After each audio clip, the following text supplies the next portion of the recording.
Capítulo 2. Matthew Cuthbert é surpreendido. Matthew Cuthbert e a égua Lazan cavalgavam confortavelmente os quase 13 quilômetros até o rio Bright. A estrada era bonita e passava por entre granjas acolhedoras e de vez em quando por entre trechos de abeto do Canadá, alguma depressão em que ameixeiras selvagens exibiam suas inflorescências diáfanas. O ar estava doce com cheiros de muitos pomares de macieiras e os bosques desciam ao longe até o horizonte de névoas peroladas e roxas, enquanto os passarinhos cantavam como se fosse o único dia de verão em todo o ano.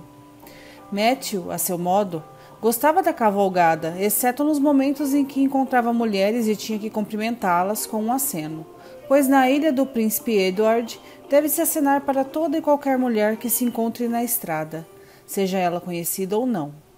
Matthew tinha pavor de todas as mulheres, exceto Marilla e a senhora Rachel. Ele tinha a sensação incômoda de que aquelas criaturas misteriosas secretamente riam dele. Ele talvez até tivesse razão de pensar isso, pois era um personagem de aparência estranha, de corpo deselegante e um cabelo cinza como ferro que descia até seus ombros encurvados, e uma barba farta e macia que usava desde que tinha 20 anos.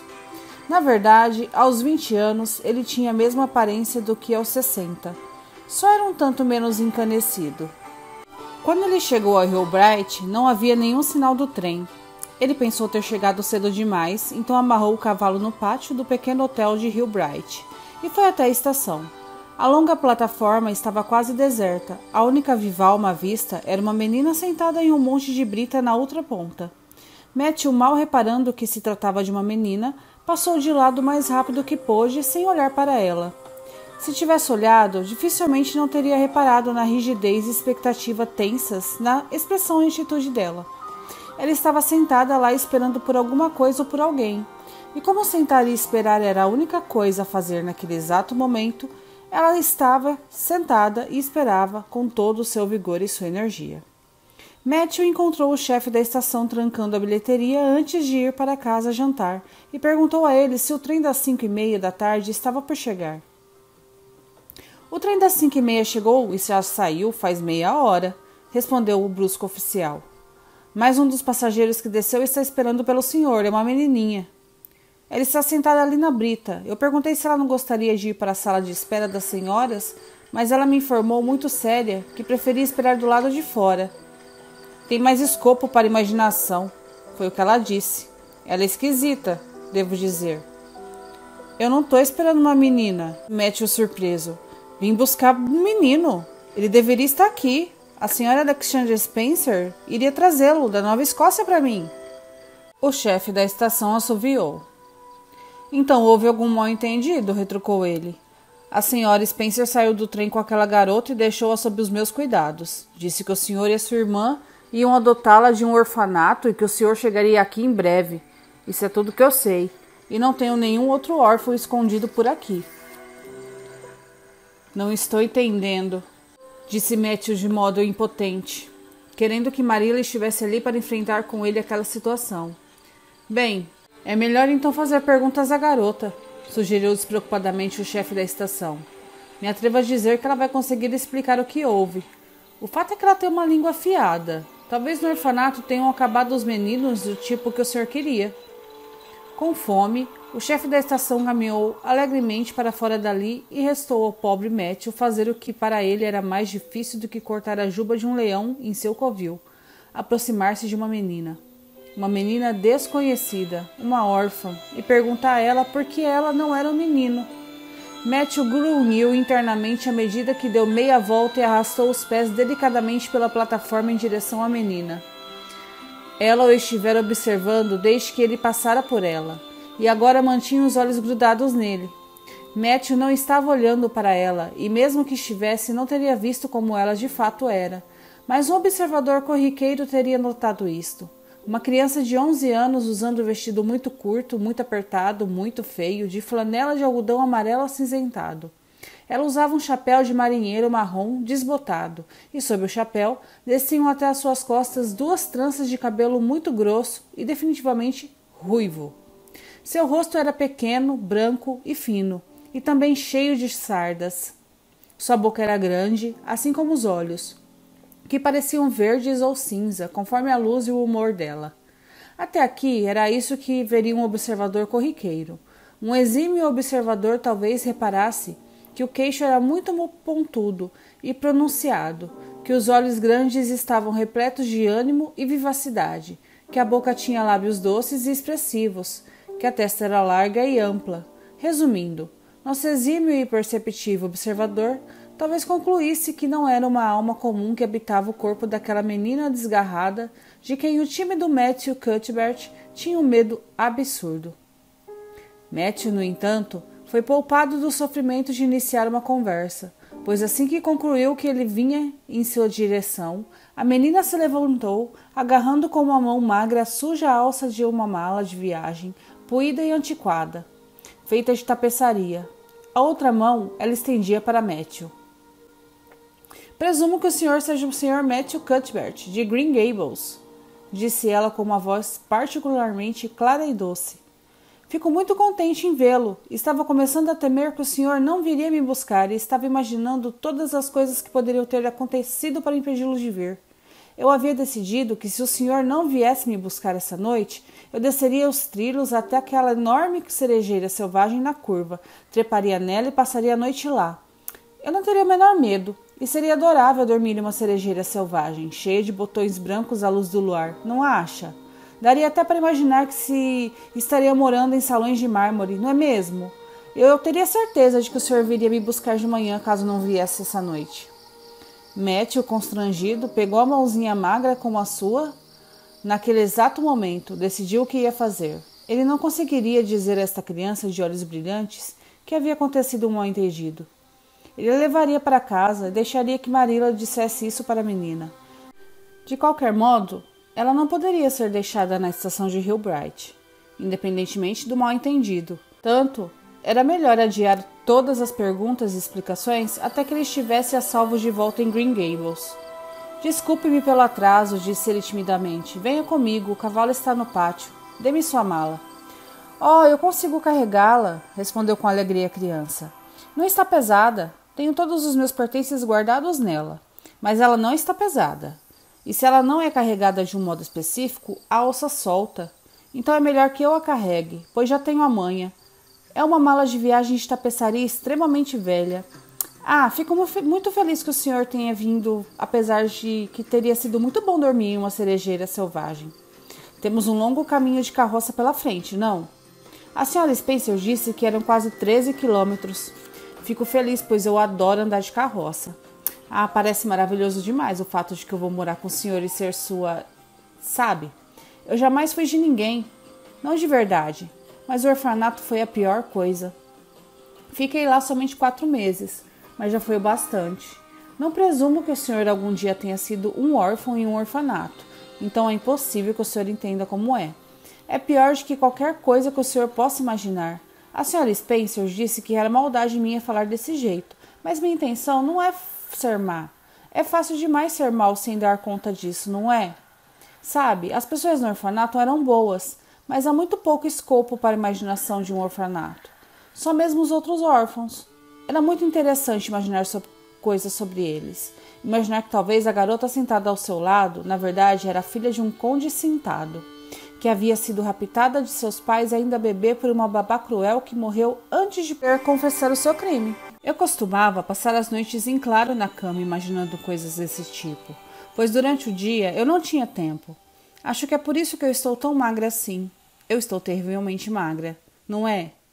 Não tenho uma carne para mordiscar nos meus ossos. Eu adoro imaginar que estou bonita e roliça, com covinhas nos meus cotovelos. Com isso, a companhia de Matthew parou de falar. Em parte porque havia ficado sem fôlego e em parte porque eles haviam chegado à carroça. Ela não disse palavra até que tivessem saído do vilarejo e estivessem descendo em um pequeno e íngreme monte. E a estrada aberta ali tinha sido cavada tão fundo na terra fofa que as beiras ladeadas por cerejeiras selvagens em flor e esguias bétulas brancas ficavam metros acima das cabeças deles.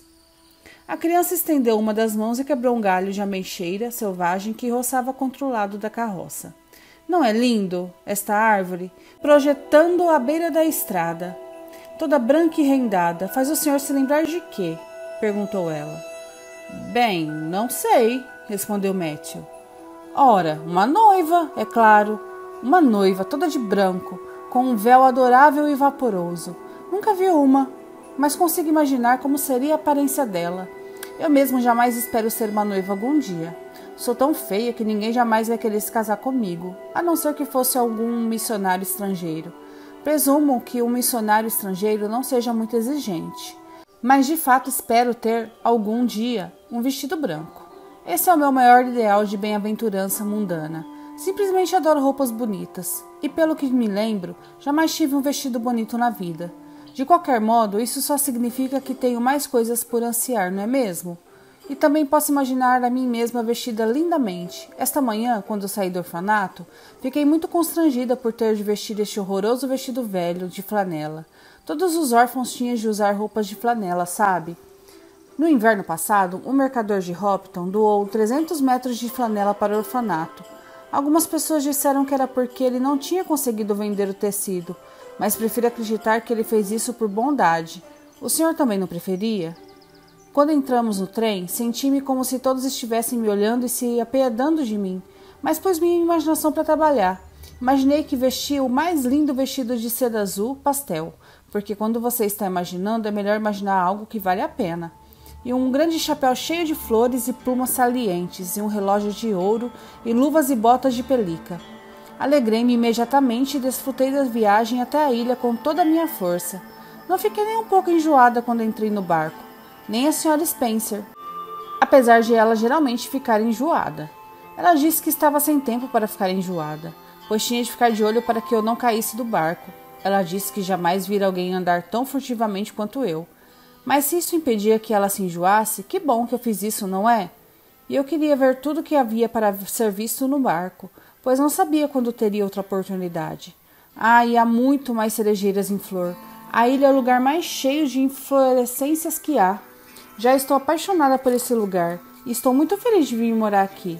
Sempre ouvi dizer que a ilha do Príncipe Edward era o lugar mais lindo do mundo e costumava imaginar que eu morava aqui, mas nunca tive esperanças de que isso de fato aconteceria. É encantador quando as coisas que você imaginou se realizam, não é? Mas aquelas estradas vermelhas são muito curiosas. Quando entramos no trem em Charlton e as estradas vermelhas surgiram à nossa frente, perguntei à senhora Spencer o que as tornava vermelhas, e ela me disse que não sabia, e que por piedade não lhe fizesse mais perguntas. Ela disse que já devia ter feito umas 1000 perguntas a ela, e eu presumo que seja verdade também. Mas como uma pessoa pode saber das coisas sem fazer perguntas? E o que torna as estradas vermelhas? Bem, eu não sei, respondeu Matthew. Bem, esta é uma das coisas que terei de descobrir em algum momento. Não é esplêndido pensar em todas as coisas que há por descobrir? Isso simplesmente me deixa feliz por estar viva. O mundo é interessante demais, e ele não seria tão interessante assim se já soubéssemos de tudo, não é mesmo? Não haveria nenhum escopo para a imaginação. Haveria. Mas estou falando demais? As pessoas sempre me dizem que sim. O senhor prefere que eu fique calada? Se disser que sim, para de falar. Eu até consigo fazer, se for um esforço mental, mas é difícil. Matthew, para a surpresa dele mesmo, estava desfrutando daquilo, assim como a maioria das pessoas caladas. Ele gostava de gente tagarela, quando elas estavam dispostas a travar toda a conversa sozinhas, sem esperar que ele fizesse a sua parte, mas jamais esperava desfrutar da companhia de uma menininha. Sinceramente, as mulheres já eram ruins o bastante, mas garotinhas eram piores. Ele detestava o modo como elas passavam de lado timidamente por ele, com olhares enviesados, como se esperassem que ele as engolisse de uma bocada só, caso se atrevessem a dizer palavras. Este era o tipo de menina bem educada que havia em Avonia. Mas essa bruxa sardenta era muito diferente, e apesar de ele achar muito difícil para sua inteligência mais lenta acompanhar os velozes processos mentais dela, ele pensou que até que gostava da conversa dela. Então disse timidamente como de costume: "Ah, você pode falar o quanto quiser, não me importo." "Ah, fico muito contente. Sei que eu e o senhor vamos ter uma relação boa. É um alívio falar quando se tem vontade, sem que alguém lhe diga que crianças devem ser vistas e não ouvidas. Já me disseram isso 1 milhão de vezes, e não apenas uma. e as pessoas riem de mim porque eu uso palavras rebuscadas. Mas quando se tem ideias rebuscadas, é preciso usar palavras rebuscadas para expressá-las, não é mesmo? Bem, parece-me razoável, retrucou Matthew. A Sra. Spencer disse que minha língua não deve ter freio. Mas esse não é o caso, ela está bem presa à minha boca. A Sra. Spencer disse que a sua propriedade se chama Green Gables. Perguntei a ela tudo sobre o lugar, e ela disse que era rodeado de árvores. Fiquei mais contente do que nunca. Simplesmente amo árvores. Não havia uma sequer no orfanato. Somente algumas poucas e mirradas arvorezinhas na parte da frente, cercadas por gaiolas pintadas com cal. Elas simplesmente pareciam órfãs também. Era isso que pareciam. Eu costumava sentir vontade de chorar só de olhar para elas. E costumava dizer a elas: "Oh, pobre coisinhas, se pelo menos vocês estivessem em uma mata extensa com outras árvores à sua volta, e musgo, e campânulas, crescendo em meio às suas raízes, e um riacho próximo, e pássaros cantando sobre seus galhos, aí vocês cresceriam, não é mesmo? Mas aqui onde vocês estão, isso é impossível. Sei exatamente como se sentem arvorezinhas. Lamentei de ter deixá-las para trás essa manhã. Nós acabamos nos apegando às coisas desse tipo, não é mesmo? Tem algum riacho perto de Green Gables? Esqueci-me de perguntar isso à Sra. Spencer. Bem, sim, tem um que passa bem embaixo de casa. Que requintado! Sempre foi um sonho meu morar perto de um riacho, mas jamais tive esperanças de que isso aconteceria. Os sonhos raramente se realizam, não é mesmo? Não seria bom se eles se realizassem? Mas agora mesmo eu me sinto quase que perfeitamente feliz. Não me sinto perfeitamente feliz porque, ora, que cor o senhor diria que é esta? Ela tirou uma de suas tranças compridas e brilhantes do ombro e ergueu-a diante dos olhos de Matthew. Matthew não estava acostumado a tomar decisões sobre o tom das mechas de cabelo de senhoras, mas neste caso não havia muita dúvida. É vermelho, não? Disse ele. A garota deixou a trança cair com um suspiro que pareceu ter vindo dos próprios dedos dos pés dela e que pareceu expelir todas as tristezas de todas as eras. Sim, é vermelho, disse ela resignada. Agora o senhor sabe por que eu não posso ser perfeitamente feliz. Ninguém que tenha cabelo vermelho pode ser. Não me importo muito com as outras coisas, as sardas, os olhos verdes e a minha magreza. Posso imaginar que essas coisas sumiram. Posso imaginar que tenho uma linda pele de tom rosa pálido e adoráveis olhos brilhantes de violeta, mas não consigo imaginar que o cabelo ruivo desapareceu. E faço o melhor que posso para que isso aconteça. Penso comigo mesma, agora o meu cabelo é de um preto glorioso como a asa de um corvo. Mas no fundo eu sei que o meu cabelo é simplesmente vermelho. E isso me parte o coração. Carreguei essa tristeza por toda a minha vida. Li certa vez, em um romance sobre uma garota que carregava uma tristeza por toda a vida, mas não eram cabelos ruivos. O cabelo dela era puro dourado e pendia em ondas do alabastro de sua testa. O que é o alabastro de uma testa? Jamais consegui descobrir. O senhor sabe me dizer? Bem, eu receio que não, respondeu Matthew, que estava ficando um tanto desnorteado. Ele se sentiu do mesmo modo que se sentira na imprudência da sua juventude, quando outro menino o convenceu a andar no carrossel em um piquenique. Bem, seja lá o que for, deve ser algo bom, pois ela tinha uma beleza divinal.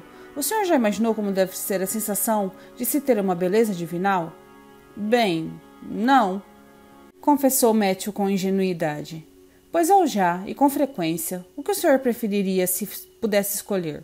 Divinalmente lindo, deslumbrantemente inteligente ou angelicalmente bondoso? Bem, eu não sei dizer exatamente. Nem eu. Nunca consigo decidir. Mas não faz de fato diferença, pois não é provável que eu seja nenhuma das três coisas. É certo que jamais serei angelicalmente bondosa. A Sra. Spencer diz, ou Sr. Cuthbert, ou Sr. Cuthbert, ou Sr. Cuthbert. Isso não era o que havia dito a Sra. Spencer, e a criança não tinha caído da carroça, e Matthew tampouco fizera algo impressionante. Eles simplesmente fizeram a curva na estrada e chegaram à avenida. A Avenida era como era chamada pelas pessoas de Newbridge. Era um trecho da estrada de 400 ou 500 metros de comprimento, arqueado por enormes e largas macieiras, que haviam sido plantadas anos antes por um excêntrico velho fazendeiro. Acima deles havia uma extensa folhagem repleta de perfumadas inflorescências. Sobre os galhos mais grossos, o ar estava repleto de um crepúsculo púrpura, e à distância, um vislumbre de um céu que parecia pintado com o sol poente brilhando feito uma enorme rosácea na extremidade do corredor de uma catedral. A beleza daquilo pareceu emudecer a menina. Ela se recostou na carroça com as mãos magras bem firmadas diante de si, com o rosto erguido em êxtase para o esplendor branco acima dela. Ela não se mexeu ou falou nem mesmo depois que eles saíram da avenida e desceram a comprida ladeira para Newbridge. Ainda com o rosto extasiado, olhou fixamente ao longe para o sol, poente ao oeste, com os olhos que tinham visões de coisas esplêndidas passando por aquele céu brilhante. Eles atravessaram a Newbridge, um pequeno e movimentado vilarejo em que cães latiam para eles. Garotinhos lhe soltavam gritos e rostos curiosos espiavam pelas janelas, seguindo o caminho ainda em silêncio. Passados quase 5 quilômetros, a menina ainda não havia falado. Era evidente que ela era capaz de ficar quieta com o mesmo afinco com que era capaz de falar. Imagino que você deve estar muito cansada e faminta, Matthew finalmente se arriscou a dizer, justificando o longo transe de silêncio da menina com os únicos motivos em que ele conseguia pensar. Mas agora falta pouco para chegarmos, só mais 1,5 quilômetros. Ela saiu de seu ensimesmamento com um profundo suspiro e olhou para ele com o olhar fantasioso de uma alma que havia estado muito longe e guiada pelas estrelas. « Oh, Sr. Cuthbert, sussurrou ela, aquele lugar por onde acabamos de passar, aquele lugar branco, o que era aquilo? » Bem, você deve estar falando da avenida, respondeu Matthew, depois de alguns instantes de profunda reflexão. De fato, até que é um lugar bonito. Bonito? Ah, bonito não parece ser a palavra certa a usar, nem lindo. Essas palavras não dão conta de descrever aquele lugar. Oh, é maravilhoso, maravilhoso. Foi a primeira coisa que já vi que não poderia ser melhorada pela imaginação. Ele me satisfaz bem aqui. Ela colocou uma das mãos sobre o peito e me deu uma dor estranha e curiosa. Mas ainda assim, era uma dor agradável. Já sentiu alguma dor assim, Sr. Cuthbert? Bem, eu simplesmente não consigo me lembrar de já ter sentido. Eu sinto isso várias vezes, sempre que vejo algo regiamente lindo. Mas eles não deveriam chamar aquele lugar adorável de avenida. Um nome como esse não carrega nenhum significado. Eles deveriam chamar de... deixe-me ver. A Trilha Branca das Delícias. Não é um nome simpático e criativo? Quando não gosto do nome de um lugar ou de uma pessoa, sempre imagino um novo nome e sempre penso nessas pessoas e lugares com esse nome novo. Havia uma garota no orfanato cujo nome era Hepzibah Jenkins, mas eu sempre imaginei como Rosalia DeVere. As outras pessoas podem até chamar aquele lugar de avenida, mas sempre o chamarei de Trilha Branca das Delícias. Falta mesmo só 1,5 quilômetros para chegarmos em casa? Fico contente e lamento ao mesmo tempo. Lamento porque essa viagem está sendo muito agradável. E sempre lamento quando coisas agradáveis terminam. Pode até ser que em seguida venha algo mais agradável ainda, mas não dá para ter certeza. E com muita frequência, o que acontece em seguida não é mais agradável. Pelo menos é assim que as coisas geralmente acontecem para mim. Mas fico contente em pensar em chegar em casa. Sabe, não consigo me lembrar de jamais ter tido uma casa de verdade. Torna a sentir aquela dor agradável só de pensar em estar indo para uma casa realmente de verdade. Ah, não é lindo? Eles haviam passado pelo topo de um monte. Abaixo deles havia um lago que quase parecia um rio, de tão comprido e sinuoso que era. Uma ponte ia do meio do lago até a sua extremidade, mais baixa, onde uma cadeia de cômoros cor de âmbar bloqueava a ligação entre o lago e o golfo azul marinho além dele. E a água era uma glória de variados tons multicor.